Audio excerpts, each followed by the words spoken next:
बंदी छोड़ सतगुरु रामपाल जी परमेश्वर जी की जय हो।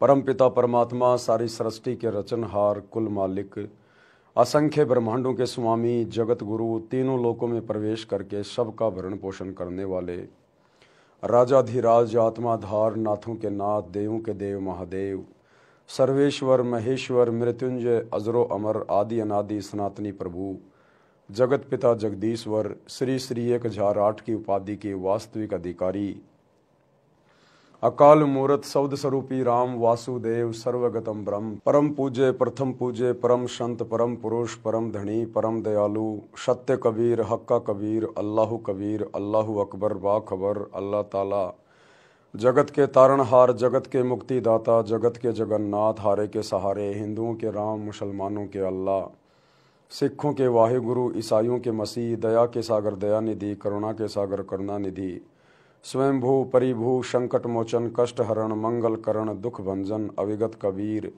निर्विकार निर्विषम परमात्मा अलय अलेख सतगुरु आदि अनादि सतगुरु असली मर्यादा पुरुषोत्तम असली राम असली कृष्ण असली घनश्याम असली मुरारी राजाओं के राजा महाराजाओं के महाराजा शहनशाहों के शहनशाह सम्राटों के सम्राट भगवानों के भगवान अल्लाहों के अल्लाह प्रभुओं के प्रभु मसीहाओं के मसीह सच्चे वाहे गुरु बाबाओं के बाबा पीरों के पीर सेठों के सेठ जगत सेठ सावड़सा सेठ सर्वगुण संपन्न अनंत कोटि कलाओं के स्वामी अनंत कोटि ब्रह्मांडों के नायक योगियों में महायोगी ध्यानियों में महाध्यानी सिद्धों में परम सिद्ध ज्ञानियों में तत्वज्ञानी ब्रह्म ज्ञानी महाज्ञानी परम ज्ञानी सर्वश्रेष्ठ ज्ञानी विज्ञानी युवा कबीर समरथ कबीर असंवाद अमित ओजा सच्चे रहनुमा करीम अल्लाह शुभान अल्लाह दुनिया के अंतिम पैगंबर 8 सितंबर 1951 से गांव धनाना जिला सोनीपत हरियाणा भारतवर्ष की पावन भूमि पे प्रकट रियल कल की भगवान श्री नारायण साकार हरि श्री बाबा साहेब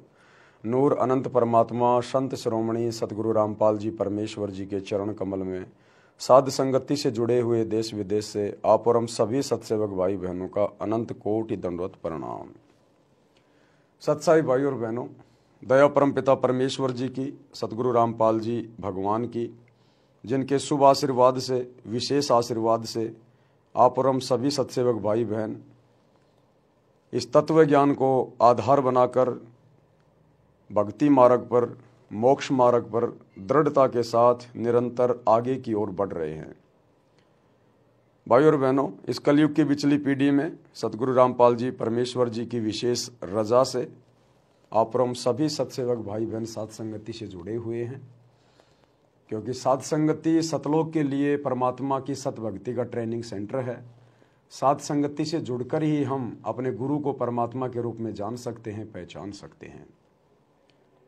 और वर्तमान में पूज्य गुरुदेव जी आप और हम सभी आत्माओं के लिए हमें भक्ति मार्ग पर दृढ़ करने के लिए अपने मिशन के तहत हिसार जेल में बैठकर जो विशेष संदेश भेज रहे हैं, इन विशेष संदेश के ऊपर वीडियो बनाने की श्रृंखला जारी है।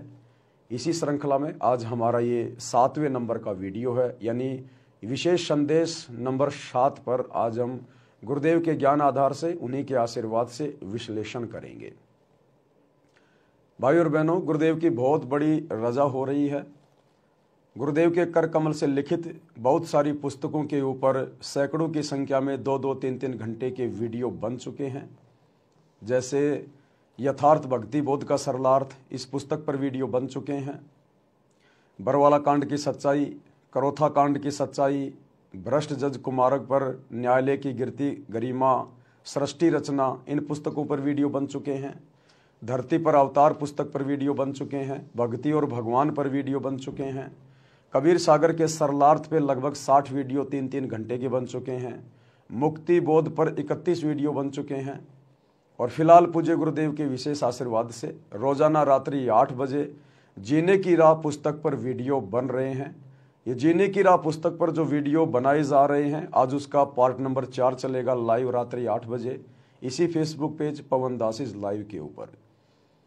और ये आम समाज के लोगों के लिए बहुत ही ज़्यादा महत्वपूर्ण वीडियो होंगे, इसलिए जीने की राह पुस्तक पर जो वीडियो बन रहे हैं, आप सभी भगत भाई बहनों ने इन वीडियोज़ को ज़्यादा से ज़्यादा शेयर करना चाहिए। और आप जो जुड़े हुए हैं गुरुदेव से, जिन्होंने गुरुदेव से उपदेश प्राप्त कर रखा है, उन भाई बहनों को चाहिए कि साथ संगति की वीडियो आप जी ज़्यादा से ज़्यादा देखें, ताकि आप जी वर्तमान में भक्ति पर दृढ़ होकर लगे रहें और मर्यादा तोड़ने से बचें। तो चलिए भाई और बहनों, शुरू करते हैं आज पूज्य गुरुदेव जी के मुख कमल से विशेष संदेश नंबर 7। और बीच बीच में जैसे परमात्मा दास को प्रेरणा करेंगे, दास आप जियों को समझाता रहेगा।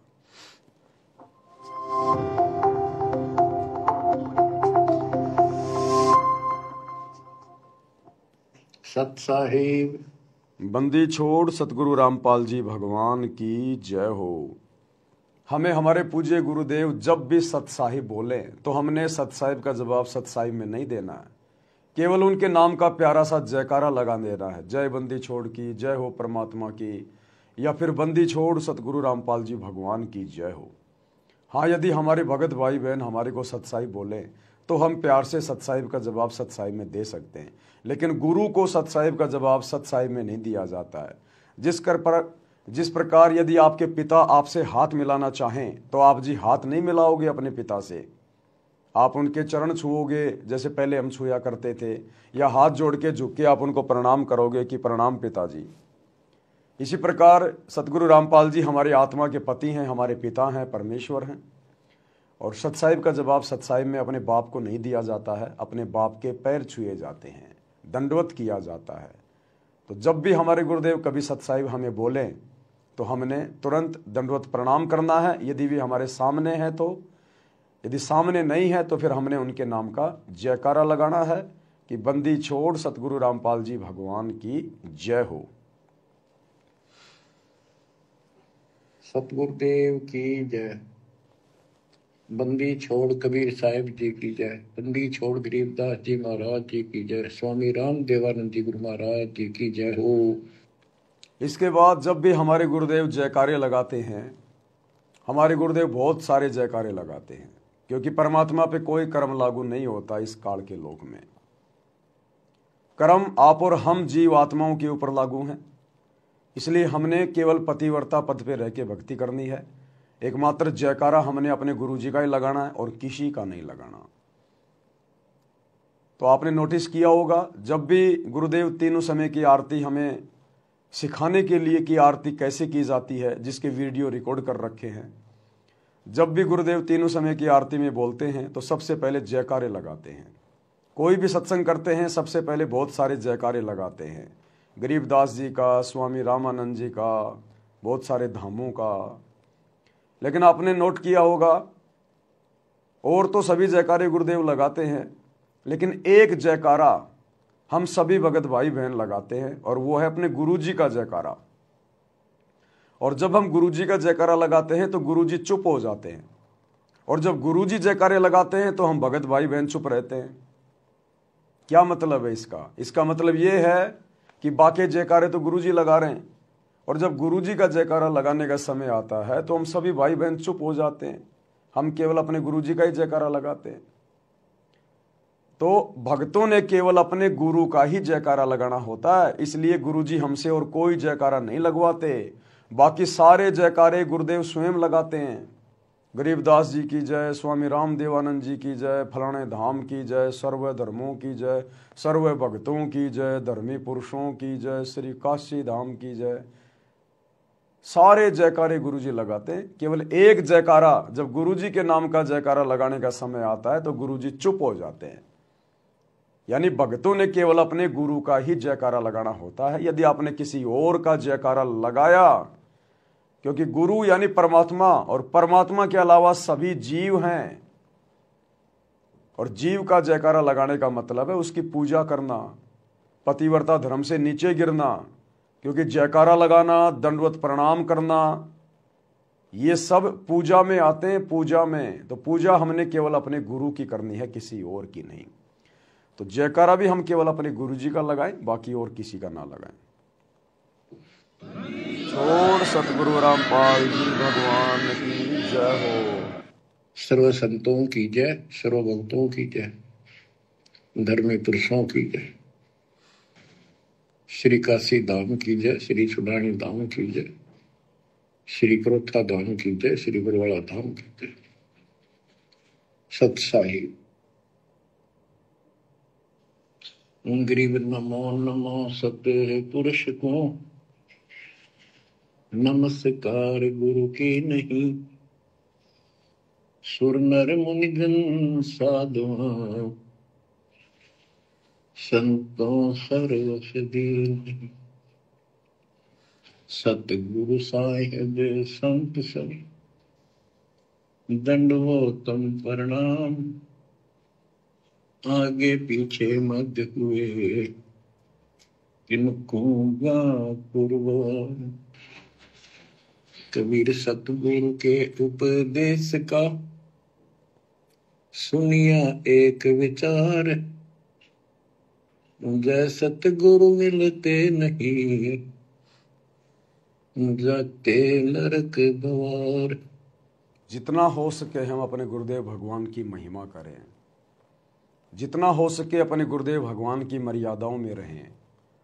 हमारी सोच, हमारे विचार हमारे गुरुदेव भगवान के इर्द गिर्द रहनी चाहिए, इर्द गिर्द। क्योंकि अब हमें पता चल गया है ये तत्व ज्ञान लेकर कि ये जो मनुष्य देह, स्त्री या पुरुष की हमें गुरुदेव ने दी है, ये केवल उनकी महिमा के लिए है, उनकी भक्ति के लिए है, उनको प्राप्त करने के लिए है। बाकी जितने भी कर्म हैं ये तो 84 लाख योनियों में सभी पशु पक्षी कर रहे हैं।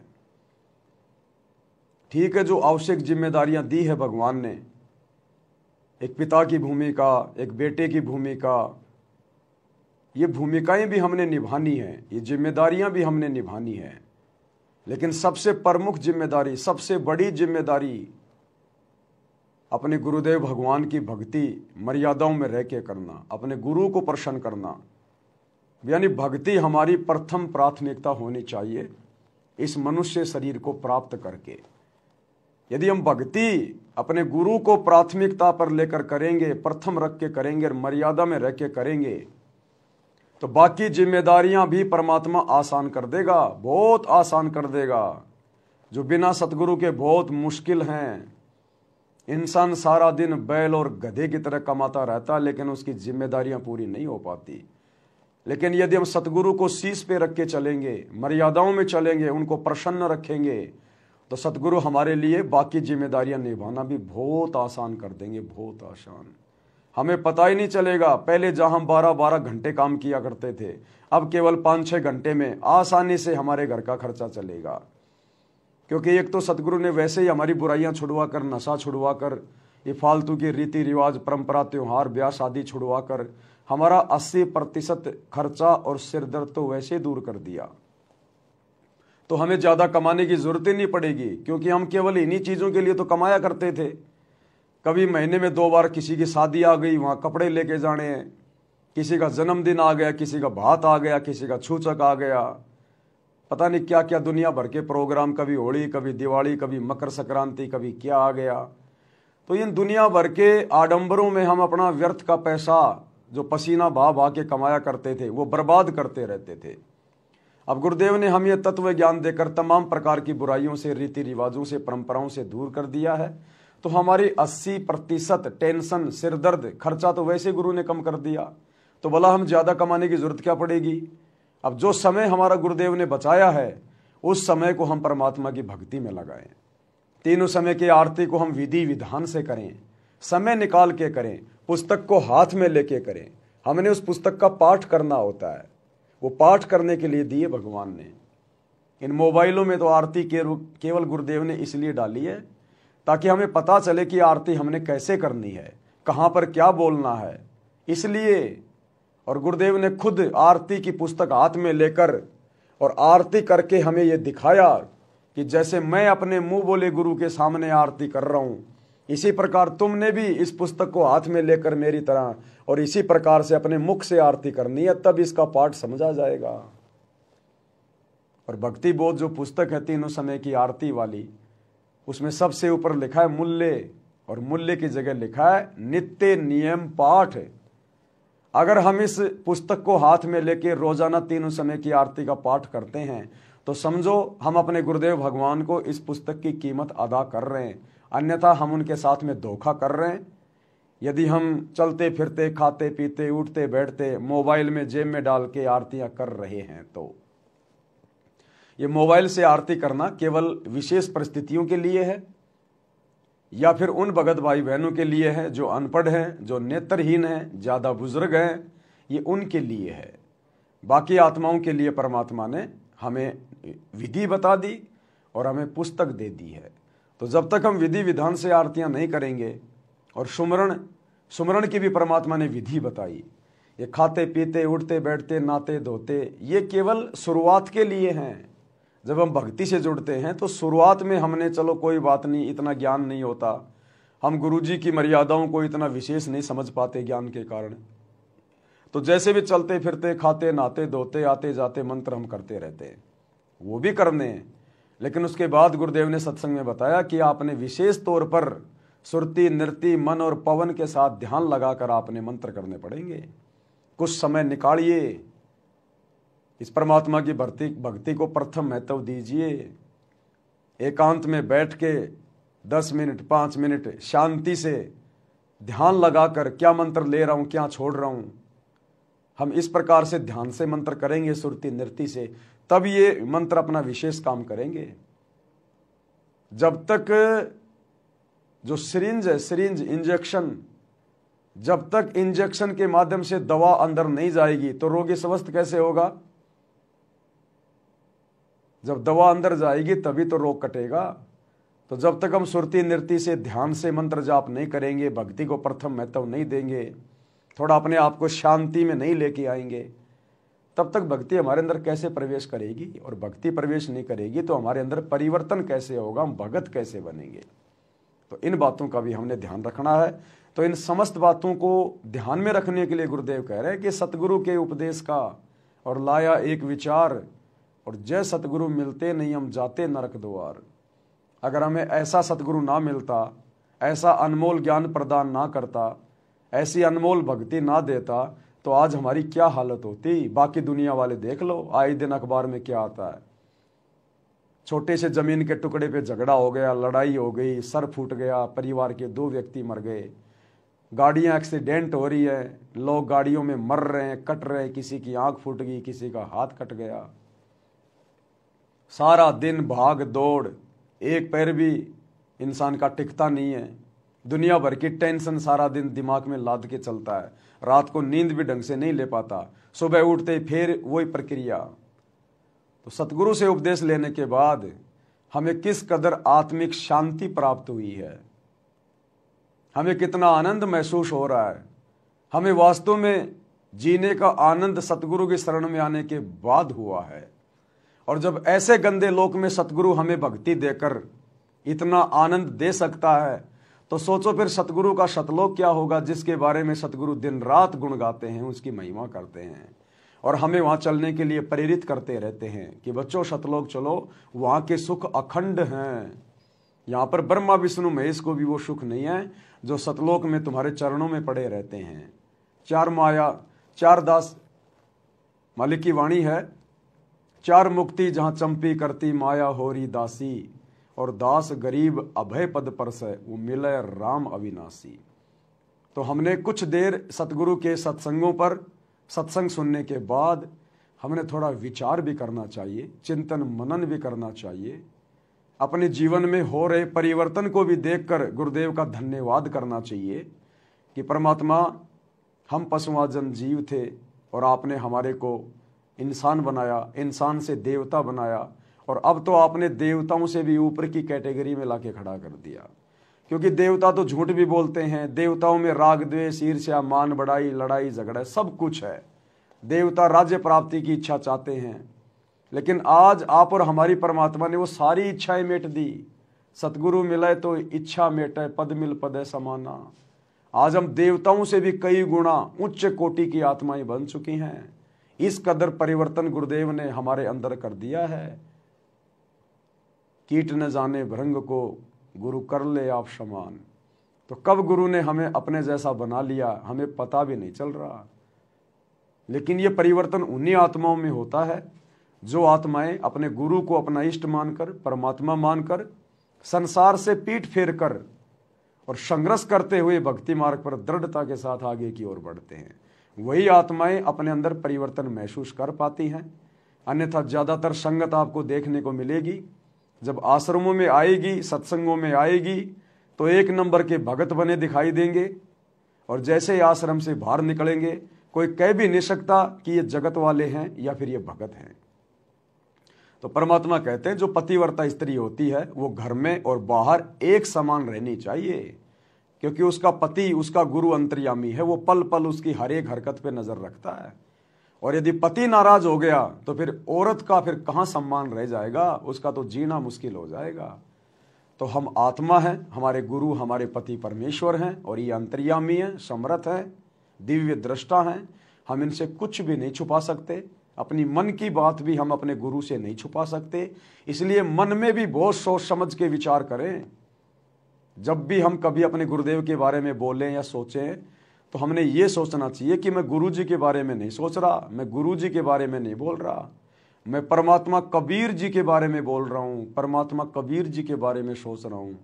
हमने इस तरह सावधानी रखकर चिंतन मनन अपने गुरुदेव के विषय में करना चाहिए। अगर जरा भी त्रुटि हो गई तो परमात्मा हमसे कोसों दूर हो जाएंगे।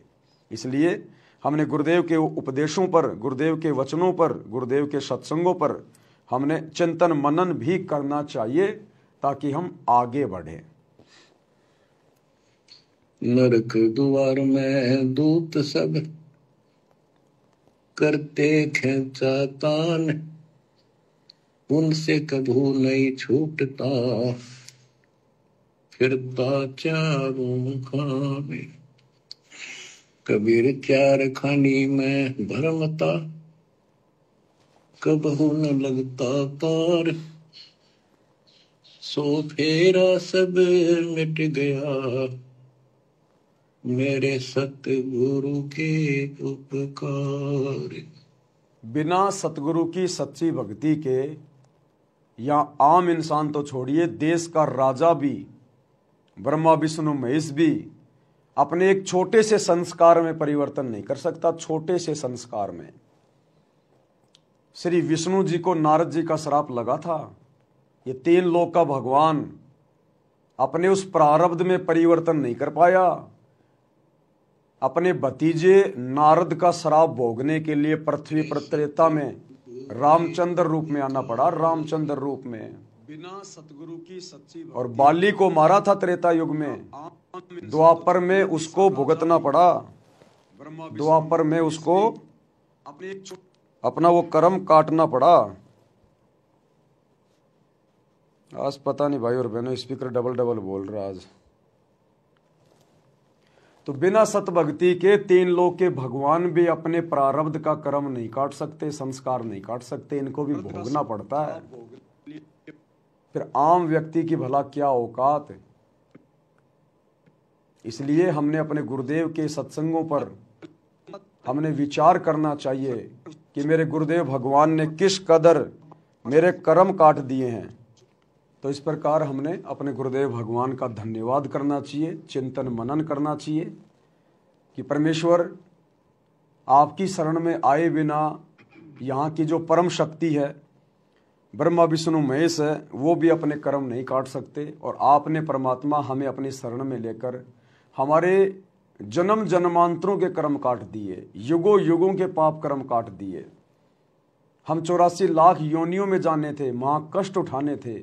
हे परमात्मा, आपने अपनी शरण में लेकर हमें गधे कुत्ते सूअर बनने से बचाया। हमारे भाग्य में ना जाने आगे क्या क्या संकट थे, क्योंकि ये कलयुग चल रहा है।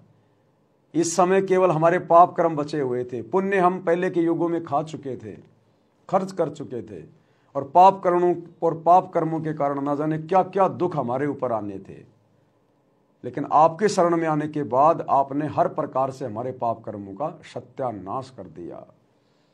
कबीर जब ही सतनाम हृदय धर्यो भयो पाप को नाश, और जैसे चिनगारी अग्नि की पड़े पुराने घास। तो ऐसे दीन दयाल सतगुरु की हम जितनी महिमा करें, जितना गुणगान करें, उनके सत्संगों पर हम जितना चिंतन मनन करें, बार बार उनका धन्यवाद करें, उतना ही कम है। जय जय सतगुरु मेरे की, जय जय सतगुरु मेरे की, सदा साहिबी सुख से वसियो, अमरपुरी के डेरे की। जय जय सतगुरु मेरे की, जय जय सतगुरु मेरे की, सदा साहिबी सुख से वसियो, सतलोक के डेरे। निर्विकार निर्भय तू ही, और सकल वैमान। वेदी साधो और सकल वैमान, सब पर तेरी साहिबी, सब पर तेरी साहिबी, तुझ पर साहिब नाम, निर्विकार निर्भय। निर्विकार निर्भय तू ही, और सकल भयमान, सब पर तेरी साहिबी, तुझ पर साहिब नाय। आज हमें ऐसी समर्थ शक्ति सतगुरु के रूप में प्राप्त हुई है। असंख्य ब्रह्मांडों के स्वामी, जाके अर्ध रोम पर शकल पशौरा। ये पूरी सृष्टि 21 ब्रह्मांड काल के, 7 शंख ब्रह्मांड अक्षर पुरुष के, सतलोक जिसका और छोर नहीं, ऊपर के तीनों लोक जिनके विषय में कहा नहीं जा सकता, ये सकल सृष्टि जिस कबीर भगवान के आधे बाल के ऊपर ठहरी हुई है। ऐसा समर्थ परमात्मा जो आज हमें सतगुरु के रूप में प्राप्त हो गया, जहाँ के अर्ध रोम पर शकल पसारा, ऐसे पूर्ण ब्रह्म हमारा। तो आप और हम कितने सौभाग्यशाली हैं। ये निर्विकार परमात्मा है, निर्भय है, निडर है।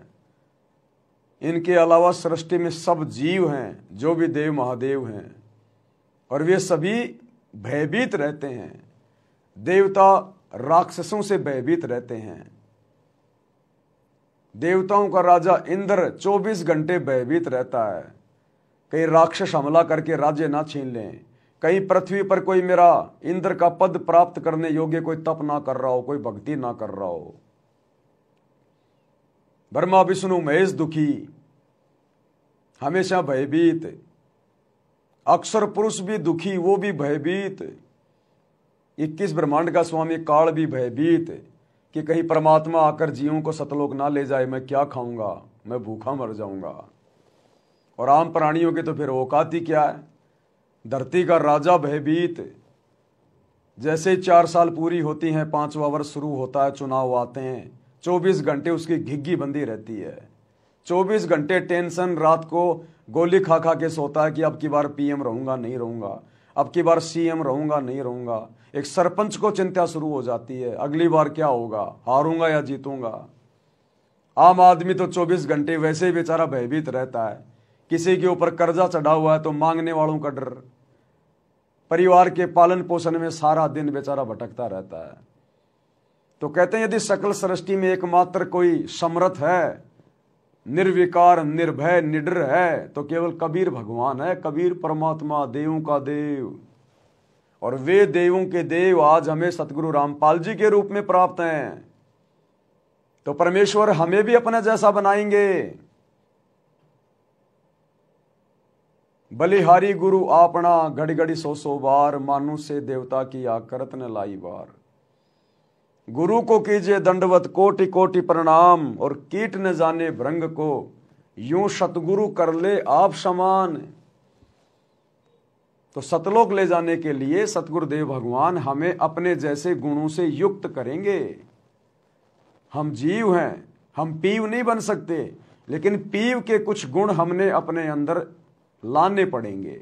उनकी भक्ति से, उनके आशीर्वाद से, मर्यादाओं में रहकर सतभक्ति करने से, तब हम सतलोक के अधिकारी बनेंगे। और उसी के लिए गुरुदेव ने पूरी प्रोसीजर शुरू कर रखी है। उसी के लिए ये इतना संघर्ष, सत्संग, मर्यादा, एक भगत की भूमिका करके गुरुदेव हमें समझा रहे हैं कि एक भगत कैसा होना चाहिए, भक्ति मार्ग पर किस कदर उसने दृढ़ता के साथ मर्यादाओं में रहकर आगे बढ़ना चाहिए।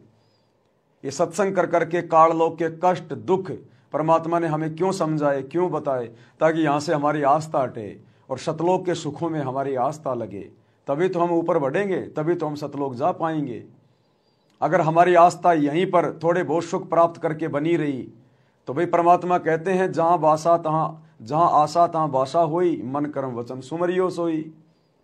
तो फिर बात वो की वो रह जाएगी।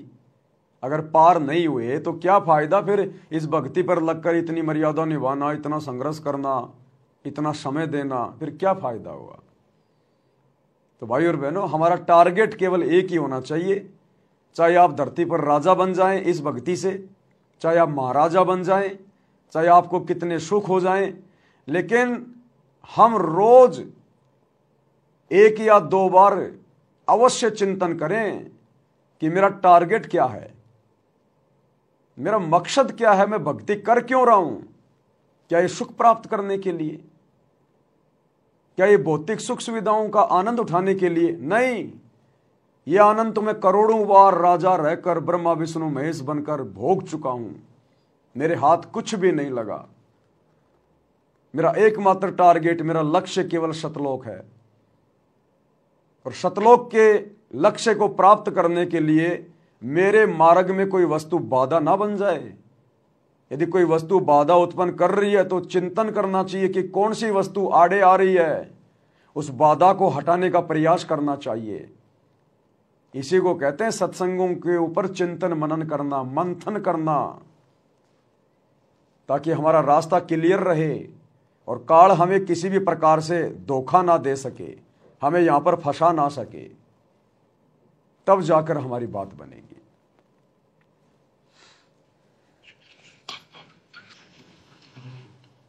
परमपिता परमात्मा कबीर जी की असीम कृपा से बच्चों, आपका जन्म ऐसे शुभ समय में हुआ है, अब के आपका असल जन्म का भी कष्ट कट जाएगा। ये लोक अच्छा नहीं है, यहाँ कोई भी चीज सुख वाली नहीं है। आज हमने ये काल के द्वारा हमें मूर्ख बना कर रखा हुआ है, भूल भुलैया कर रखी है, संपत्ति संतान रूपी खिलौने देकर हमें रोक रखा है, एक वश लालच ला रखा है। 1 मिनट में कहता तो मर जाएगा, क्या खिलौने टूट जाएंगे, फिर टक्कर मार करो आगे। ये गंदा लोक है। हम अपनी गलती से यहाँ फंसे आकर के आपने सृष्टि रचना के अंदर पढ़ा और सुना है कि हम सतलोक में रहते थे, वहां कोई कष्ट नहीं था। जब इंसान को कोई कष्ट नहीं होता फिर इसको बकवाद भाती है ये आत्मा। जब इंसान को कोई कष्ट नहीं होता है तब उसको बकवाद भाती है, बकवाद। तो ये बहुत ही विचारणीय पॉइंट है। जब इंसान को सुख होता है, कोई दुख नहीं होता है, तो फिर उसको बकवाद भाती है, मन बकवाद करेगा। तो भाई और बहनों, हम जो भक्ति कर रहे हैं सतगुरु की, ये भक्ति तो सुख देगी देगी। गुरुदेव कहते हैं यदि आपने आम का पौधा बीजा है तो वो अब बड़ा होकर आम देगा ही देगा। तो इस भक्ति से आप और हमें सुख होंगे। परमात्मा कहते हैं 2, 4, 5 वर्ष, कम से कम 5 साल आप इस भक्ति को दीजिए, जल्दी ना कीजिए। धीरे धीरे रे मनवा धीरे सब कुछ होए, माली सींचे 100 घड़ा समय आए फल होए। गुरुदेव कहते हैं बच्चों, आप जल्दबाजी ना करना। तुम्हारे पास पाप कर्मों का ढेर लगा हुआ है, इस बात का तुम्हें नहीं पता, सतगुरु को पता होता है कि जुगन जुगन के पाप सब और जुगन जुगन के मैल, जानत हो जगदीश तुम हम जोर किए बदफैल।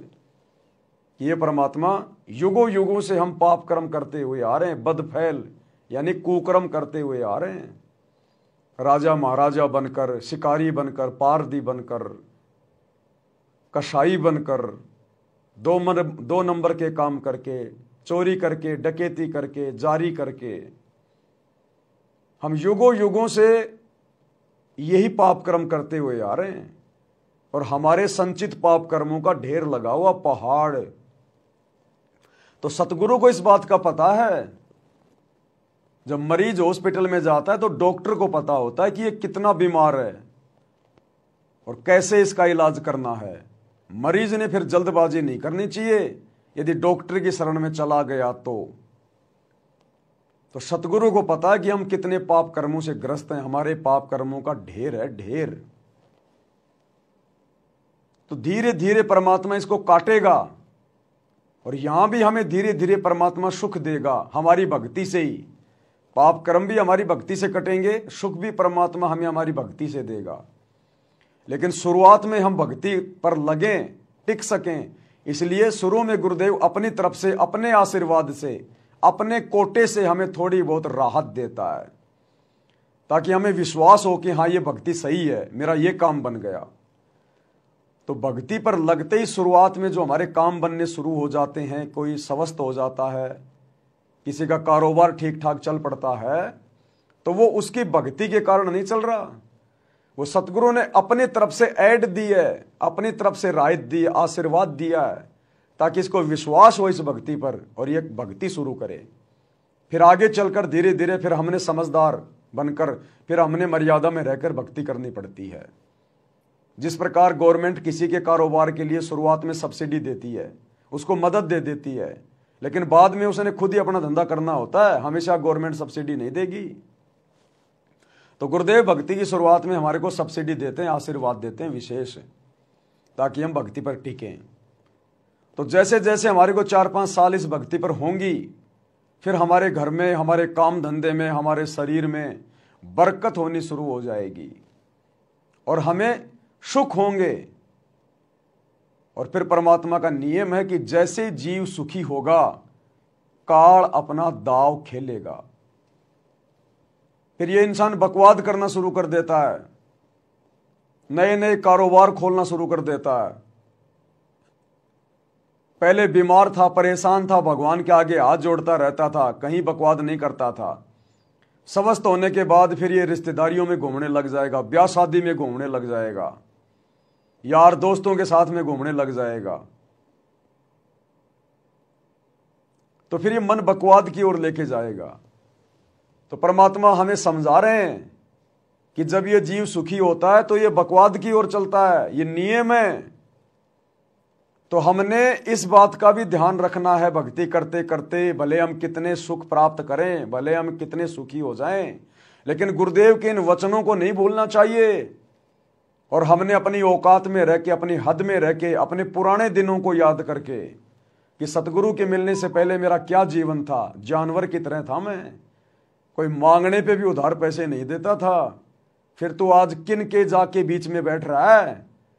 जो लोग उस समय तेरी शक्ल नहीं देखना पसंद करते थे, 1 रुपया तुझे कोई उधार नहीं देता था, आज स्वस्थ होने के बाद, सुखी होने के बाद तू उन्हीं दुनिया वालों में जाके बैठ रहा है, भगवान के महत्व को धीरे धीरे भुला रहा है। फिर ये काल का दाव लगना शुरू हो जाता है। इसीलिए तो परमात्मा कहते हैं, दुनिया से ती दोस्ती पड़े भजन में भंग, भाई एका एकी राम से या साधु के संग। भले हमारा कोई कितना ही प्यारा मित्र क्यों ना हो, भले हमारा कोई कितना ही प्यारा रिश्तेदार क्यों ना हो, परमात्मा कहते हैं यदि आपको काम है तो जाइए, फालतू में बैठकर बकवाद ना कीजिए। गांव में कोई ताश खेल रहा है, 4 आदमी बैठ के आपस में निंदा चुगली कर रहे हैं, भगत ने उनके बीच में जाके नहीं बैठना चाहिए। वहां परमात्मा दुखी होता है, नाराज होता है। इसलिए हमने इन बातों का ध्यान रखना है और गुरुदेव के प्रत्येक वचन को आधार बनाकर भक्ति करनी है। ये सारी बातें परमात्मा हमें सत्संगों में समझा चुके हैं, जिनको हमने सीरियस लेके नहीं सुना। अब परमात्मा साथ संगति के माध्यम से एक बार रिवीजन करवा रहे हैं कि हमने किस प्रकार से अपनी भक्ति को सफल करना है। कबीरा दुनिया से ती दोस्ती ओए भजन में भंगे, एका एकी राम से है कैसा धोखे संगे। बिना सत्संगी के पास बैठने में भी आपको पाप लगेगा, आपका भजन भंग हो सकता है। बिना सत्संगी के पास बैठने से भी आपका भजन भंग होगा, क्योंकि जिसको सत्संग प्राप्त नहीं, जिसको गुरु प्राप्त नहीं, वो तो बकवाद करेगा, इधर उधर की बातें उठा के बताएगा। अरे आज उसके साथ ये हो गया, अरे उसने तो सत्यानाश कर दिया, अरे वो ऐसा गंदा आदमी है, और भाई क्या हालचाल है, पता नहीं दुनिया भर की बातें शुरू कर देगा। तो वो हमें विचलित कर सकता है यदि आपको ज्ञान नहीं है तो। और जिसको ज्ञान नहीं होगा वही तो जगत वालों में जाके बैठेगा। अन्यथा जो समझदार होगा, जिसको ज्ञान होगा, गुरु वचन का पता होगा, सत्संग सुने होंगे, वो जगत वालों के बीच में क्यों बैठेगा फालतू में। भगत को तो समय नहीं होता। तो मालिक कहते हैं बिना सत्संगी के पास बैठने से भी पाप लगेगा, पाप। तो भैया हम तो अपने पाप कर्म कटवाने के लिए भक्ति कर रहे हैं, पाप जमा करने के लिए थोड़ी कर रहे हैं। अभी आपने 2 दिन पहले देखा गोहाना जाट महासभा, सोनीपत की गोहाना जाट महासभा, जिसकी धर्मशाला का 5वां फ्लोर सतगुरु रामपाल जी के दोनों बेटों ने भगत समाज के ज्योति पाठ और दान के पैसों से 1 करोड़ रुपए से बनवाया। समाज के साथ यारी निभा रहे हैं। और कल उसका उद्घाटन था, वीडियो दास ने रात को बनाया था, आप लोगों के पास पहुंच गया होगा। किस प्रकार गुरुदेव के दोनों लड़के और सैकड़ों की संख्या में बड़े बड़े भगत उस जाट धर्मशाला का उद्घाटन कर रहे हैं। उद्घाटन, अरे गुरुजी ने तो हमें अपने घर का भी उद्घाटन करने के लिए मना किया है, ना करना ना किसी से करवाना। अगर आप नई दुकान खोली है, नया मकान बनाया है, उसमें प्रवेश करो तो परमात्मा का मंगलाचरण कर दो, मालिक की ज्योत लगा दो, बस। अब वो जाट समाज के लोग, उन्होंने तो बीजेपी के नेताओं को बुलाया, इधर से संत रामपाल जी के दोनों बेटों को बुला लिया। अब बेटे अकेले थोड़ी जाएंगे, सैकड़ों भक्तों को साथ में ले लिया। और वहां पर गुरुजी के दोनों लड़के जगत वालों से अपने गले में फूलों की माला डलवा रहे हैं, अपना स्वागत करवा रहे हैं, खुद भी दूसरों के गलों में फूलों की माला डाल रहे हैं और कह रहे हैं हम 30 साल से भक्ति कर रहे हैं, 30 साल से। जबकि गुरुजी ने सतनाम के नियम नंबर 4 में स्पष्ट मना कर रखा है कि भगत ने अपने गले में ना तो माला डलवानी है, ना किसी के गले में माला डालनी है। माला डालने का मतलब है पूजा, और भगत कभी अपनी पूजा नहीं करवा सकता। लेकिन भाई और बहनों, ये लोग बिल्कुल काल की गोद में बैठे हैं, काल की गोद में। इन्हें सतगुरु से, सतगुरु की मर्यादाओं से कोई लेना देना नहीं है। ये काल के द्वारा भेजे गए जीव हैं पृथ्वी पर। तो गुरु का वचन कभी झूठ नहीं हो सकता। साध वचन पलटे नहीं पलट जाए ब्रह्मांड, कि जब तुम्हें सुख होंगे तो फिर तुम बकवाद की ओर चलोगे। आज गुरुजी के परिवार को सुख है। इस काल के लोक में सुख कौन मानता है? जिसके पास पैसा हो, धन हो। तो संगत ने खूब ज्योति पाठ और दान दे दे के आज इनको धनी बना दिया, इनको कुपात्रों के हाथों में दान दे के इनको सुखी बना दिया। अब ये कुपात्र अपने भी कर्म फोड़ रहे हैं और दान देने वाली संगत के भी कर्म फुड़वा रहे हैं। तो गुरु का वचन झूठ नहीं हो सकता, मिथ्या नहीं हो सकता। भाई और बहनों, ये बहुत भयंकर षड्यंत्र है काल का। यदि हमने सतलोक चलना है तो हमने काल से मुंह फेरना पड़ेगा, काल की दुनिया से पीठ फेरनी पड़ेगी। भाई हम समर्थ के शरण में आ गए, अब हमें अपना सतगुरु किस चीज के भरोसे रहने देगा जो हम दुनिया की तरफ मुंह देख के चलें? हमें सतगुरु किस चीज के भरोसे रखेगा यदि हम भक्ति कर रहे हैं तो, जो हमें दुनिया से उम्मीद लगा के रखनी पड़ेगी? हमें अपने सतगुरु के अलावा किसी की आवश्यकता ही नहीं होनी चाहिए यहां पर। लेकिन फिर भी जानबूझकर गुरु का परिवार जगत में घुस रहा। जगत में और एक समय परमात्मा ने बताया कि अपने से ठाड्डे के अंदर नहीं घुसना चाहिए, अपने से बड़े के अंदर कभी नहीं घुसना चाहिए।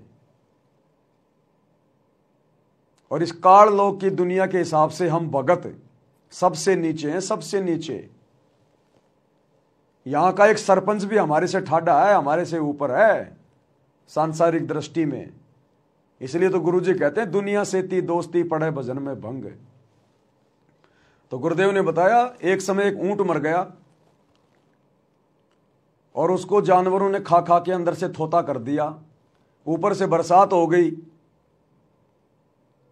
तो एक गिद्धड़ था, गिद्धड़ वो ऊंट को खाता खाता अंदर से उसको खोखला कर लिया और उसके अंदर जाके खाने लग गया। अब बरसात हो गई, बरसात होने से ऊंट का पेट फूल गया और वो मुंह जो था वो बंद हो गया और वो गिद्धड़ अंदर ही रह गया। अब गिद्धड़ मार रहा टक्कर, अब वो द्वार खुल नहीं रहा, टट्टी पेशाब एक हो गई उसकी। बड़ी मुश्किल से घंटे 2 घंटे बाद मशक्कत करके वो बाहर निकला और निकलते ही गुरुदेव ने बताया उसने पीछे मुड़ के भी नहीं देखा, सीधा अपने कबीले में गया। और उसके यार दोस्त बोले रे कहां था, सारा दिन हो गया दिखाई नहीं दिया, कहां चला गया था। तो गिद्धड़ ने कहा भैया चला कहां गया था, आज एक एक्सपीरियंस तो हो गया। क्या? बोला अपने से ठाड्डे के अंदर कभी नहीं घुसना चाहिए, अपने से बड़े के अंदर कभी नहीं घुसना चाहिए।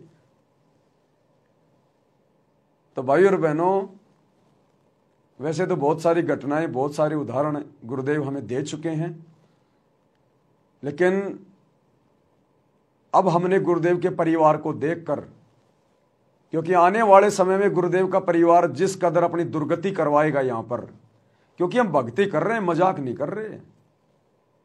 ये नियम, ये मर्यादा सतगुरु की सबके लिए समान है, चाहे गुरु का परिवार हो या चाहे 1000 किलोमीटर दूर बैठा हुआ कोई बिहार का भगत हो। ये तो आप और हमारी सोच है, नादान सोच है कि गुरुजी ने अपने परिवार को छूट दे रखी होगी, या गुरु का परिवार गुरु के लिए कोई विशेष होगा, या कोऑर्डिनेटर या गुरुजी के साथ में रहने वाले कोई विशेष होंगे। अगर डॉक्टर के बेटे को भी कैंसर हो गई है और डॉक्टर उसका इलाज कर रहा है, तो उस बेटे के लिए भी वही परहेज होंगे जो एक गांव के कैंसर के व्यक्ति के लिए होंगे। अब यदि वो डॉक्टर का बेटा ये समझ कर कि मेरा बाप तो डॉक्टर है, मेरा क्या बिगड़ेगा, और वो परहेज नहीं निभा रहा, जो मर्जी खा रहा पी रहा है, टाइम पे दवाई भी नहीं ले रहा, तो भैया वो कैंसर ना तो डॉक्टर देखेगी ना बेटा देखेगी। तो इसी प्रकार सतगुरु रामपाल जी का परिवार, उनके बेटा बेटी, भाई बंधु रिश्तेदार और ये कोऑर्डिनेटर इसी गलतफहमी में जी रहे हैं कि गुरुजी तो मेरा बाप है, गुरुजी तो मेरा पति है, गुरुजी तो मेरा मामा है, गुरुजी तो मेरा भाई है। कोऑर्डिनेटर सोच रहे हम तो गुरुजी के साथ आश्रम में रहा करते थे, हमें तो गुरुजी बहुत अच्छे से जानते हैं। अरे गुरुजी तुम्हें बहुत अच्छे से जानते हैं, लेकिन ये गुरुजी के नियम और मर्यादाएं किसी को नहीं जानती। अरे तुम गुरुजी के बेटा बेटी हो सकते हो, लेकिन मर्यादाओं के बेटा बेटी नहीं हो। जिस प्रकार आप चाहे प्रधानमंत्री के कितने ही अजीज हैं, कितने ही उसके निकट हैं, लेकिन जो देश का संविधान है, वो संविधान तो उसी प्रकार से न्याय करेगा जैसे आम व्यक्ति के साथ में होता है। वो धाराएं, वो नियम, वो संविधान आम व्यक्ति पर भी उतना ही लागू होता है और प्रधानमंत्री के परिवार पर और उसके दोस्त पर भी उसी कदर लागू होता है। तो वर्तमान में गुरुजी का परिवार इस गलत फहमी में जी रहा है, और अभी इनका कुछ विशेष जो बिगड़ नहीं रहा ना, वो बिगड़ इसलिए नहीं रहा क्योंकि एक तो इनके पास में भक्ति धन थोड़ा ज्यादा है, अभी इनकी बैटरी चार्ज है, और जिस दिन ये बैटरी डिस्चार्ज हो जाएगी, क्योंकि मर्यादा वर्तमान में है नहीं, नाम सबके खंडित हैं, दिन ब दिन उल्टे काम कर रहे हैं, तो भगवान से पंगा लेने वालों की बैटरी भी बहुत जल्दी डिस्चार्ज होती है। यदि गुरु के पास में रहने वालों की बैटरी जल्दी चार्ज होती है तो गुरु की मर्यादाएं तोड़ने से फिर उनकी बैटरी भी बहुत जल्दी डिस्चार्ज होती है। तो युग परिवर्तन बहुत निकट है। ये आसमान को छूते हुए दिखाई देने वाले गुरु जी के परिवार वाले ये कब पाताल लोक में समा जाएंगे पता भी नहीं चलेगा, देखते ही देखते। तब पता चलेगा संगत को और इनको कि हमने मर्यादाओं के साथ में खिलवाड़ करके कितना बड़ा जुल्म किया था। और तब पता चलेगा कि ये गुरु समदृष्टि है, समदृष्टि। ये अपनी किसी भी आत्मा में कोई भेदभाव नहीं करता। तो भाई और बहनों, हमने इन घटनाओं से भी शिक्षा लेनी है। जिस कदर काल प्रेरणा से गुरु को और भक्ति को हल्के में लेकर, मर्यादाओं को हल्के में लेकर, जिस कदर गुरु का परिवार आज काल की गोद में बैठकर तांडव मचा रहा है, भक्ति और भगवान को हल्के में ले रहा है। इसलिए परमात्मा कहते हैं जरा सा सुख होता है ये मन बकवाद की तरफ दौड़ता है, बकवाद की तरफ। तो भक्ति करते करते हमने गुरु के इन वचनों को विशेष तौर पर ध्यान रख कर आगे बढ़ना है। हे भगवान, हे गुरुदेव, कहीं ये मन मेरे साथ में कोई धोखा ना कर दे, कहीं मेरे साथ में कोई खेल ना खेल जाए। रोजाना रात्रि को सोने से पहले आपने चिंतन करना चाहिए, आज पूरे दिन मैंने क्या किया, मैंने कोई मर्यादा तोड़ने वाला काम तो नहीं कर दिया, मेरे से ऐसी कोई छोटी मोटी गलती तो नहीं हो गई।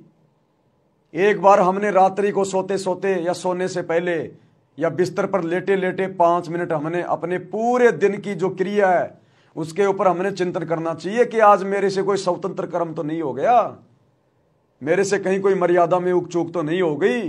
अगर हुई है जाने अनजाने में तो परमात्मा से नाक रगड़ रगड़ के क्षमा याचना करनी चाहिए। तब हमारी भक्ति सफल होगी। जब हम अपने अतीत को देख के चलेंगे और भविष्य की चिंता रखेंगे कि हमने तो सतलोक जाना है, यहां नहीं रहना, हमने यहां पर पांव फंसा के नहीं रखना। हम सैकड़ों बार, करोड़ों बार, कोटि जन्म तू राजा की ना मिटी न मन की आशा।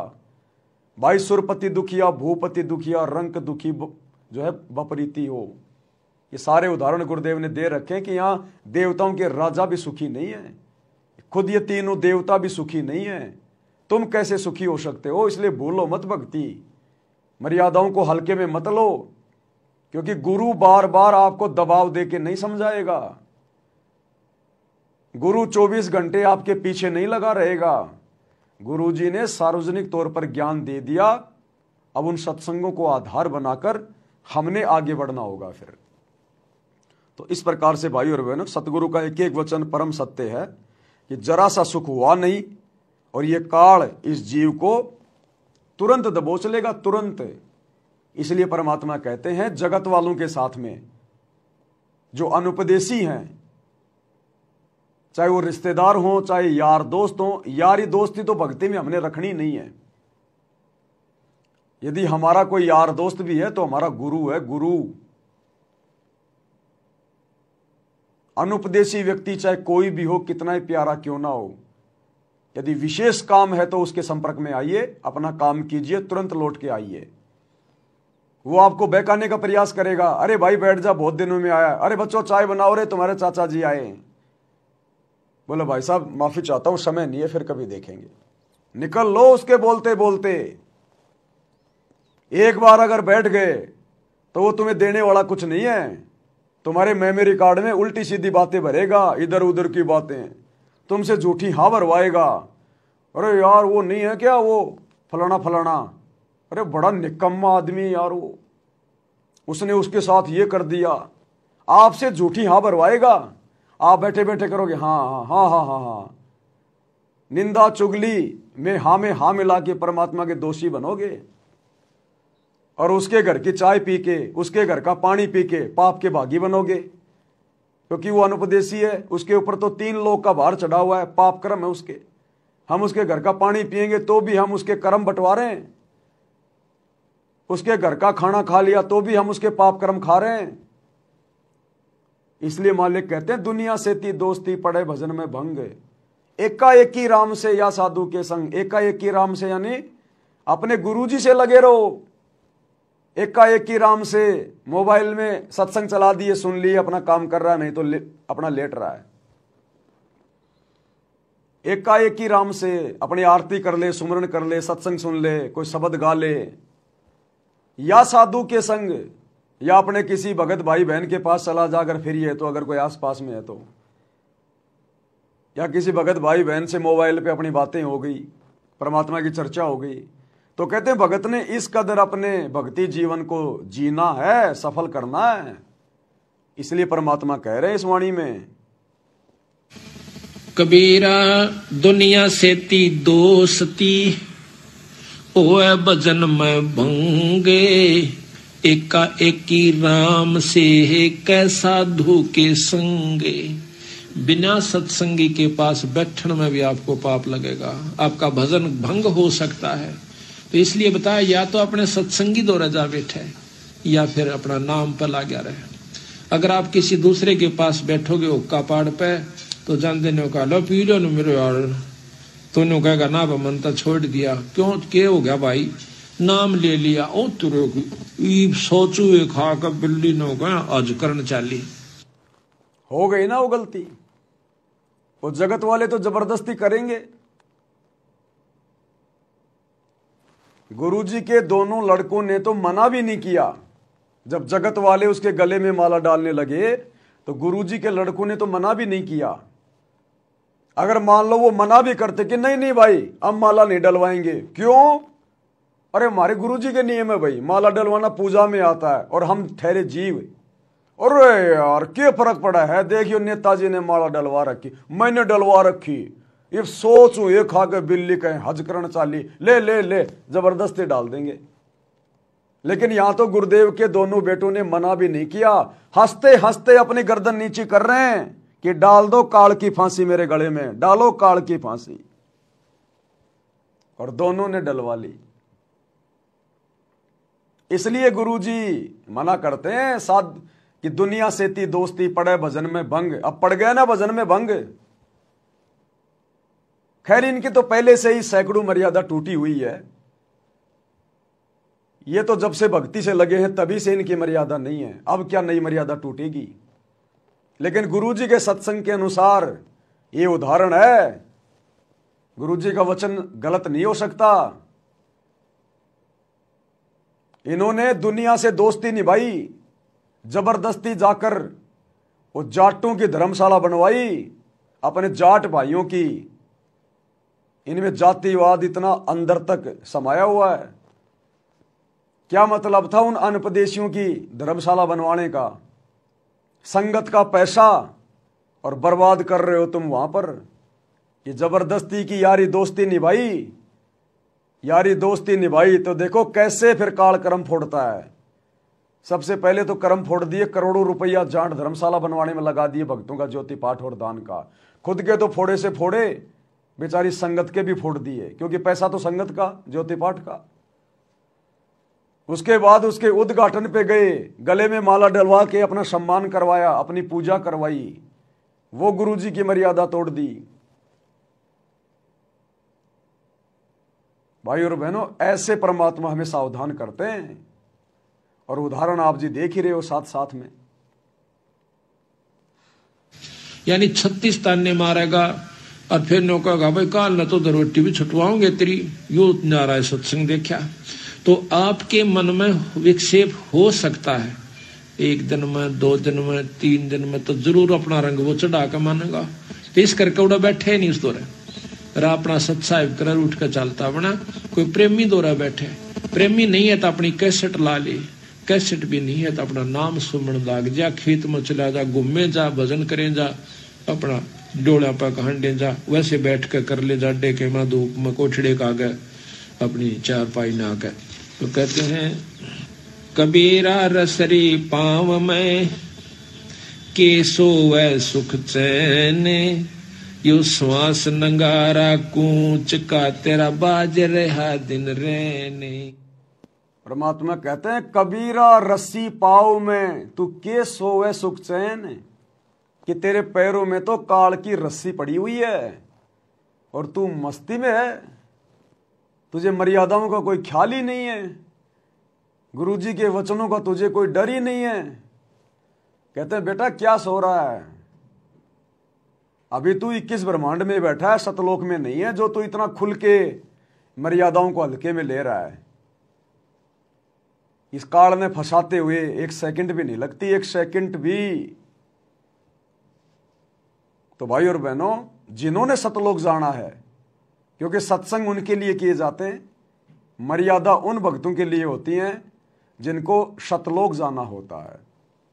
तो जिन भगत भाई बहनों ने सतलोक जाना है, वास्तव में अगर प्रधानमंत्री भी आपके घर पे आके आपको दंडवत प्रणाम करे और कहे कि भाई मैंने बीड़ी पीनी है, माचिस नहीं मिल रही है, एक माचिस दे दे, बोलो भैया खाना तैयार है, नहीं तो करवा देंगे, भोजन भंडारा करना तो कर ले, और माचिस के लिए भाई साहब दोबारा हमारे पैरों में मत पड़ना।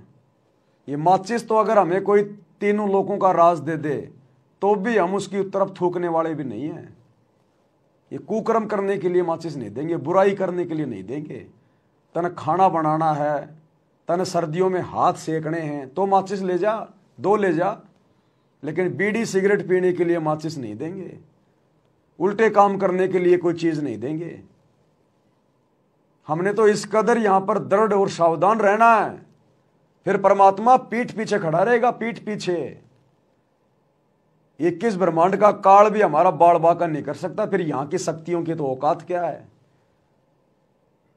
क्योंकि हमारे को समर्थ का साथ है, सबका रिमोट समर्थ के हाथ में, वहीं जाम कर देगा वहीं। जैसे गरीबदास जी एक समय अपने घोड़े को लेके और कहीं जा रहे थे, तो रास्ते में उनका घोड़ा बिदक गया। घोड़ा बिदक गया उनका, अब वो तो मालिक की लीला थी, उन्होंने बिदकाया, उनका घोड़ा बिदक गया और दूर भाग गया खेतों में। अब खेतों में लोगों की फसल खड़ी थी, घोड़े ने वो फसल अपने पैरों से बर्बाद कर दी। गांव वाले ले लेके लठ आ गए और गरीबदास जी को मारने के लिए लकड़ी ऐसे लगाने लगे। उसी समय गरीबदास जी ने यूं हाथ कर दिया, वो सारे के सारे आदमी जैसे थे वैसे के वैसे वो पत्थर से बन गए, ऐसे कैसे खड़े हो गए, स्तब्ध, ना अलय ना डुलय, जाम हो गए। किसी ने यूं कर रखा था मारने के लिए तो यूं ही हो गया बस वो। और बातें सारी सुन रहे थे, बातें सारी सुन रहे थे, देख रहे थे, लेकिन शरीर जाम हो गया। थोड़ी देर बाद में गरीबदास जी ने उनको ढीला किया, बोला भाई मुझे क्यों मार रहे थे, मैंने क्या बिगाड़ दिया तुम्हारा। बोले महाराज जी, बाद में तो पता चल गया कि ये तो कोई शक्ति है। बोले महाराज जी आपका घोड़ा हमारी फसल नष्ट कर रहा था। अरे तो जानवर फसल नष्ट कर रहा था, ये इंसान थोड़ी है, जानवर है, गलती हो भी जाती है, इसका मतलब तुम इतनी बड़ी सजा दोगे, किसी को जान से मारोगे। बोले जी गलती हो गई। बोला मुझे ये बताओ, इस खेत में इस फसल से पहले तुमने कौन सी फसल जो है वो बीज रखी थी। बोला जी हमने, बोला इसमें तमाकू बीज रखी थी, तमाकू। तो गरीबदास जी ने कहा नालायको, ये मेरा घोड़ा जानवर, इसको भी इसमें बदबू आई जो तुमने ये इसमें तमाकू बो रखी थी पहले, उसके बाद में साफ सफाई करके तुमने दूसरी फसल बीज रखी है, उस पहले वाली तंबाकू की फसल के कारण मेरे घोड़े को भी बदबू आई और उस बदबू से बिदक कर ये दूर भाग गया, और तुम तंबाकू पी रहे हो, तुम तंबाकू पी रहे हो। उसके बाद उन लोगों ने माफी मांगी। तो कहने का मतलब है जैसे गरीबदास जी ने उनको बिल्कुल जाम कर दिया अपने आशीर्वाद से, इसी प्रकार हम उसी गरीबदास के रूप में जो 350 साल पहले आए थे कबीर परमात्मा, वही कबीर परमात्मा आज हमारे गुरुदेव के रूप में है, सतगुरु रामपाल जी के रूप में। ये परम शक्ति है, एक क्षण में पूरी सृष्टि को जाम कर दे, जिनके एक वचन से सूर्य चांद सितारे ब्रह्मांड लोक ये सब चल रहे हैं। एक वचन से, जिन्होंने एक वचन से पूरी सृष्टि रच डाली, वो एक वचन से इसको जाम करना तो छोड़ो, इसको नष्ट कर दे, पता भी नहीं चला, चुटकी भर राख बना दे, पूरी सृष्टि की चुटकी भर राख। आज हम ऐसे समर्थ की शरण में हैं। फिर भाई मर्यादा निभाते निभाते, गुरु को परमात्मा मानकर भक्ति करते करते, फिर हमने डर किस बात का। अगर हम सच्चाई के लिए संघर्ष कर रहे हैं तो हमारा बाप हमारे साथ में है पल पल। साईं की तरह जो बच्चा गऊ की नजर में, यूं साईं को संत, भक्तों के पीछे फिरे भगत वत्सल भगवंत। जैतू चाले एक कदम में चालूं कदम 60, और जैतू हो जा काठ का मैं हो जाऊं लोहे की लाठ। तो फिर हमने डरने की क्या जरूरत है? हम किसी का बुरा करते नहीं, अपनी तरफ से गलती करते नहीं, और भक्ति कर रहे हैं समर्थ की, तो फिर हमने घबराने की जरूरत क्या है? अरे यहां तो अगर कोई किसी मुख्यमंत्री का रिश्तेदार है, किसी प्रधानमंत्री का रिश्तेदार है, वो भी शेर खान बन के घूमता है, शेर खान, जबकि लेना एक देना दो उसके पास में। बस इसी बात को लेकर कि मेरा मामा सीएम है, ओ मेरा ताऊ जी विधायक है, इसी बात को लेकर वो फूले फिरते हैं। पुलिस वालों से भी पंगे लेने से नहीं डरते वो। अब बताओ ये यहां के सीएम पीएम उस परम शक्ति के आगे क्या है? कुंभकर्ण के आगे चींटी, कुंभकर्ण के आगे जैसे चींटी है ना, ऐसे समर्थ परमात्मा सतगुरु रामपाल जी भगवान के आगे यहां के सीएम पीएम है, ब्रह्मा विष्णु महेश हैं। और आज हम उस समर्थ शक्ति की डायरेक्ट शरण में, तो भला फिर हमने डरने और घबराने की जरूरत क्या है? डरता और घबराता हुआ जो गलत करता है, जो गुरु की मर्यादा तोड़ता है, फिर गुरु साथ नहीं देगा भाई। चाहे तू कितना ही प्यारा है, फिर गुरु तेरा साथ नहीं देगा, फिर तो चोट खानी पड़ेगी जो गलती कर दी वो। तो इस प्रकार भाई और बहनों, आप सभी भाई बहनों ने अपने गुरुदेव की मर्यादाओं को, उनकी भक्ति को प्रथम महत्व देकर आगे बढ़ना है। हम सतलोक में रहते थे, वहां कोई कष्ट नहीं था। जब इंसान को कोई कष्ट नहीं होता, फिर इसको बकवाद भाती है, ये आत्मा अब ऐसी गिर गई। और जिसको कोई कष्ट है, जैसे शरीर में है या परिवार में है या कोई धन संपत्ति का अभाव है, तो इसका किसी चीज में रुचि नहीं रहती, दुखी रहता है, ना बकवादवादी। लेकिन परमात्मा सुख सागर है, इसकी शरण में आने के बाद फिर दुख नहीं रहता। और थोड़ा बहुत कष्ट ये स्वयं रखता है कि इसकी अकल ठिकाने रही रहे। थोड़ा बहुत कष्ट गुरुदेव कह रहे हैं ये परमात्मा खुद भी रखता है।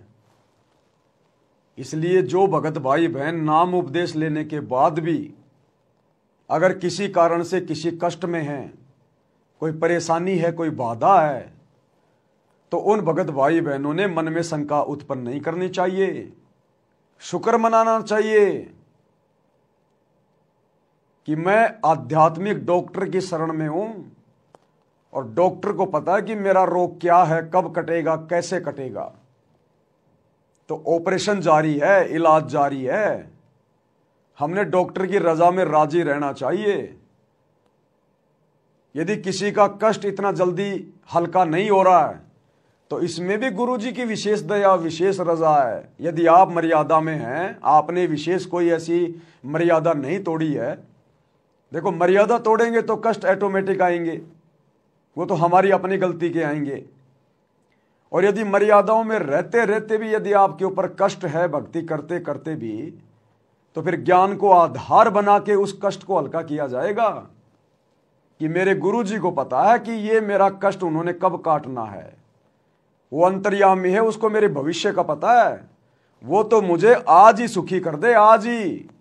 लेकिन उसको पता है कि यदि आज ही इसको सुखी कर दिया, ये 4 दिन बाद ही बकवाद करने लग जाएगा, ये भक्ति से दूर होके बैठ जाएगा, ये भक्ति को हल्के में लेने लग जाएगा। क्योंकि मालिक कहते हैं ज्ञान संपूर्ण हुआ नहीं, हृदय नहीं छिदाए, और देखा देखी भक्ति का रंग नहीं ठहराए। अरे 650 साल पहले परमात्मा तुरंत लाभ दिया करते थे और हम लोग बकवाद करने लग जाते थे, बकवाद करने। एक बार गुरुदेव ने बताया कि काशी में एक कोडी आया, किसी के कहने से सुनकर कि वहां जाते दुख दूर होते हैं। वो कोडी जिसके पूरे शरीर पे फुंसियां, मक्खियां भिनभिनारी, मवाद आ रही, बदबू मार रहा, वो माली की शरण में आ गया। बोला परमात्मा बहुत दुखी हूं, बहुत परेशान हूं। बोला भाई भक्ति कर, भक्ति से दुख कटेंगे भाई। बोला जी भक्ति तो नहीं होती, ये दुख भक्ति करने नहीं देता। तो परमात्मा ने कहा कि और कितने हैं तेरे जैसे? बोला जी काशी में तो बहुत हैं। कितने? बोला जी 360 हैं, क्योंकि उसने सब गिन रखे थे। अब एक गांव में कोई शराबी है, आप उससे पूछ लो कि इस गांव में और कितने शराबी हैं, वो अपनी पार्टी के सभी लोगों का एड्रेस रखता है। बोला जी 360 हैं। तो बोला सबको ले आ। अब वो तो गया और सबको इकट्ठा करके आ गया दूसरे दिन। अब परमात्मा ने उनके दर्द को देखकर और सबको परमात्मा ने आशीर्वाद देके तुरंत ठीक कर दिया। 2-4 दिन में बिल्कुल उनका कोड साफ है। अब गुरुजी बता रहे हैं कि 2-4-5 दिन तक जब तक उनको वो दर्द था तब तक तो वो सत्संग में आते थे, सेवा पानी करते थे। और जैसे उनका वो रोग ठीक हुआ बिल्कुल स्वस्थ, उसके बाद तो कोट पैंट पहन के आने लगे, बढ़िया बढ़िया कपड़े पहन के, और जवाई की तरह आके बैठने लगे सत्संग में। और कोई कह दे रहा भगत जी वह सेवा कर ले, क्यों तू कर ले। इसलिए सतगुरु रामपाल जी भगवान को पता है, क्योंकि 650 साल पहले यही भगवान आया था। और ये हम नीचों की हर प्रकार की हरकतों से, गलतियों से, हमारी आदतों से परिचित है। इसलिए वर्तमान में ये परमात्मा जानबूझ के हल्का फुल्का कष्ट रखता है। अब वो कष्ट इसलिए भी रखता है कि हो सकता है अभी हमें ज्ञान नहीं है। अगर सुखी कर दिया तो बिना ज्ञान के हम गफलत करना शुरू कर देंगे, और परमात्मा चाहता नहीं कि मेरे बच्चे मेरे से दूर हो जाएं। इसलिए वो अभी आपको पूरा सुख नहीं दे रहा, हल्का फुल्का दुख दे के रख रहा है, ताकि ये सत्संग में आता रहे दुख के बहाने। या फिर परमात्मा को पता है इस बात का कि इस आत्मा के पाप कर्म कितने हैं और किस प्रकार से इसका इलाज करना है। क्योंकि हॉस्पिटल में जाने के बाद तो डॉक्टर को पता चलता है कि सर्दी जुकाम किसको है, कैंसर जैसा रोग किसको है। तो भाई सर्दी जुकाम वाला तो 4 दिन में भी ठीक हो जाएगा, और कैंसर वाले को भैया 2 साल भी लग सकती हैं।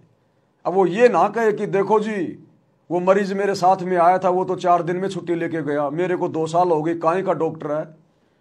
अरे भैया उसको रोग भी तो हल्का था, उसके पाप कर्म भी तो हल्के थे, और तेरे नालायक युगों युगों के पाप कर्म जमा हो रहे हैं, युगों युगों के पाप कर्म। अब एक तो कपड़ा थोड़ा सा मैला है, वो तो पानी और साबुन लगाने से साफ हो जाए, और एक किसी जो है मैकेनिक का कपड़ा है वो पूरा का पूरा काला हो रहा है, तो भैया उसको तो फिर ड्राई क्लीन करवानी पड़ती है, और ड्राई क्लीन करने वाला 2-3 दिन लेता है। तो कहने का मतलब है इन सभी उदाहरणों को ध्यान रखकर, चाहे हम सुखी हैं चाहे हम दुखी हैं, यदि ज्ञान समझ में आ गया कि धरती पर इस ज्ञान से बढ़कर ज्ञान नहीं, और इससे बढ़कर कोई मोक्ष मार्ग नहीं, और गुरु से बढ़कर कोई परमात्मा नहीं, तो फिर हमने अपने गुरु की रजा में राजी रहना चाहिए कि परमात्मा दास ने स्वयं को आपके चरणों में समर्पित कर दिया है। हे मालिक, मैं आपका मरीज, जन्म और मरण का रोगी, आप मेरे डॉक्टर। परमात्मा जैसा आप चाहो वैसा करना।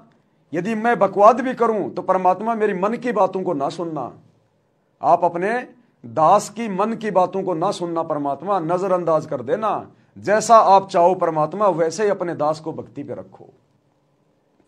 तो सतगुरु भगत की इस प्रकार की सोच से कि इसने दुखी होते हुए और अपने गुरु में कोई दोष पैदा नहीं किया, उल्टा अपने गुरु जी से प्रार्थना कर रहा है, मिन्नतें कर रहा है, तो गुरु फिर प्रसन्न होगा, और प्रसन्न होगा तो गुरु तुम्हारी सोच भी बदल देगा, गुरु तुम्हारे दुखों को सुखों में बदल देगा। और जो कष्ट तुम्हारा 2 साल बाद कटना था, परमात्मा उसको साल भर में काट देगा, साल भर में। तो इसलिए हल्के फुल्के दुख परमात्मा खुद भी जानबूझ के रखता है। खुद परमात्मा कहते हैं अपनी वाणी में कि भाई सुख के माथे पत्थर पड़ो जो नाम हृदय से जाए, और बलिहारी उस दुख के ऊपर जो पल पल नाम रटाए। कि भगत ने तो उस दुख के ऊपर दुखी नहीं होना चाहिए, ज्ञान को आधार बना के चिंतन करना चाहिए कि ये मेरे ऊपर जो दुख है ना, ये मेरे से भक्ति करवा रहा है, भक्ति। आज इस दुख के कारण मेरे को पल पल परमात्मा याद आ रहा है, पल पल। अरे एक ऐसा व्यक्ति जो कभी भक्ति करता ही नहीं, और जब वो भयंकर रूप से बुखार से पीड़ित हो जाता है या और कोई रोग हो जाता है, उसको पीड़ा होती है शरीर में, चाहे कोई भी हो, आप जी देख लेना, हे राम हे राम, हे परमात्मा, हे मालिक, हे हो दर्द हो गया, हे परमात्मा। उस पीड़ा ने उस नास्तिक आदमी को भी परमात्मा याद दिला दिया। तो इसी प्रकार भाई और बहनों, ये हल्के फुल्के जो दुख हैं, जो कष्ट हैं, ये हमें परमात्मा याद दिलाते रहेंगे। हम अपने गुरुजी के आसपास रहेंगे, अपने गुरुजी से हम जुड़े रहेंगे। और एक बार सुख हो गए ना, तो फिर उठा के बैट बल्ला, फिर वो क्रिकेट खेलने के लिए दौड़ लेगा कि अब मैं ठीक हो गया, अब मैं फटाफट दौड़ूंगा, फटाफट मैं चौके छक्के लगाऊंगा। अब उधर से फिर वो कार्ड लगा देगा चौके छक्के उसके कि हाँ बेटा, मैं भी तो इसी बात का इंतजार कर रहा था कि तू जल्दी से चौके छक्के लगाने लायक हो जा। इसलिए सतगुरु को पता है कि अगर इसको तुरंत ठीक कर दिया, अगर इस बीमारी से, इस परेशानी से, तो फिर ये काल के पाड़े में खड़े होकर चौके छक्के लगाने लग जाएगा और अपना सत्यानाश करवा लेगा। इसलिए भाई और बहनों, हमने परमात्मा की रजा में राजी रहना चाहिए। हमने गुरु की शरण ग्रहण कर ली, गुरु के द्वारा बताई गई मर्यादा और भक्ति हम कर रहे हैं, तो बाकी रोग काटना, परेशानियां ठीक करना फिर ये गुरु के ऊपर है। आप ये ना सोचो कि गुरु जी को पता नहीं है मेरी परेशानी के बारे में।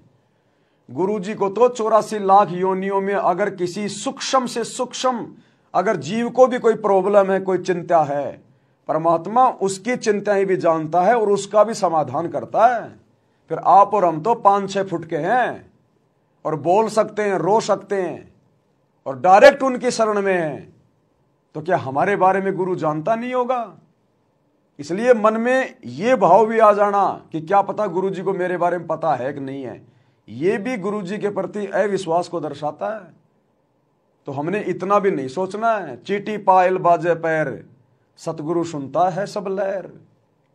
अंतर्यामी एक तुम आत्म के आधार, और जो तुम छोड़ो हाथ तो फिर मोए कौन उतारे पार।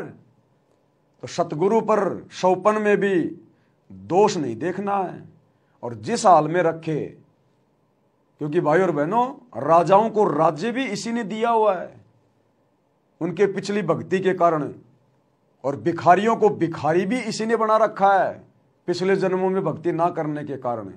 क्योंकि हर कर्म का फल यही सतगुरु देता है, हमें देते हुए दिखाई देते हैं ब्रह्मा विष्णु महेश, ये धर्मराज देवी देवता, लेकिन असल में देने वाला यही है, क्योंकि ये भक्ति की जड़ है, जड़। और जड़ से ही पेड़ बनता है, टहनियां बनती हैं, फिर उनके फल लगते हैं। तो देने वाला यही है।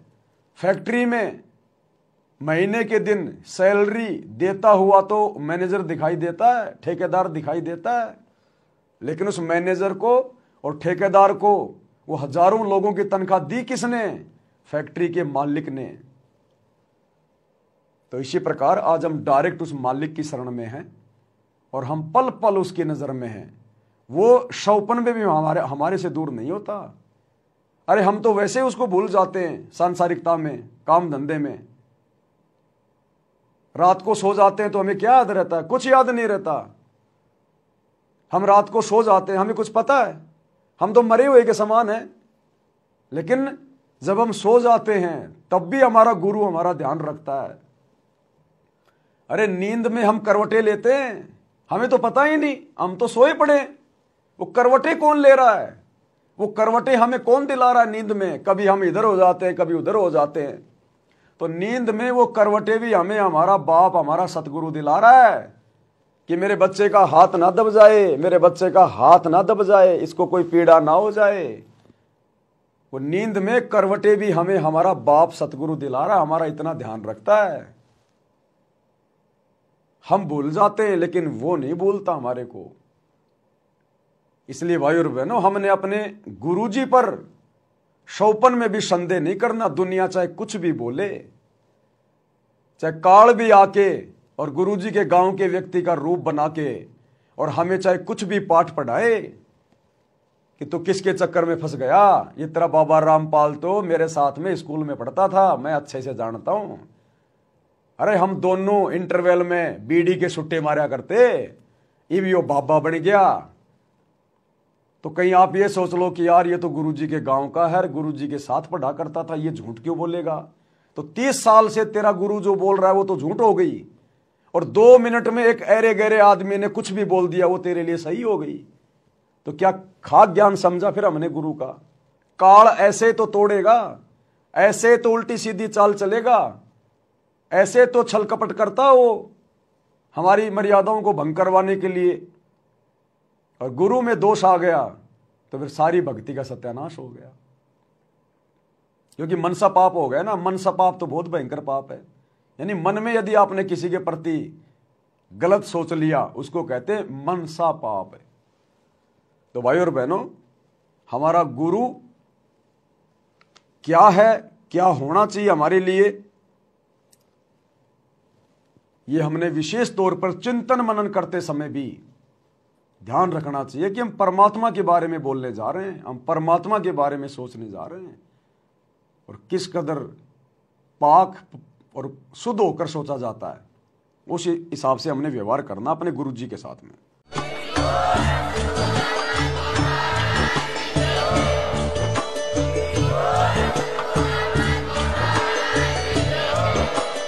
भाई जो गुरु बचन पे डट गए, कट गए फंद 84 के, कट गए फंद 84 के, कट गए फंद 84 के।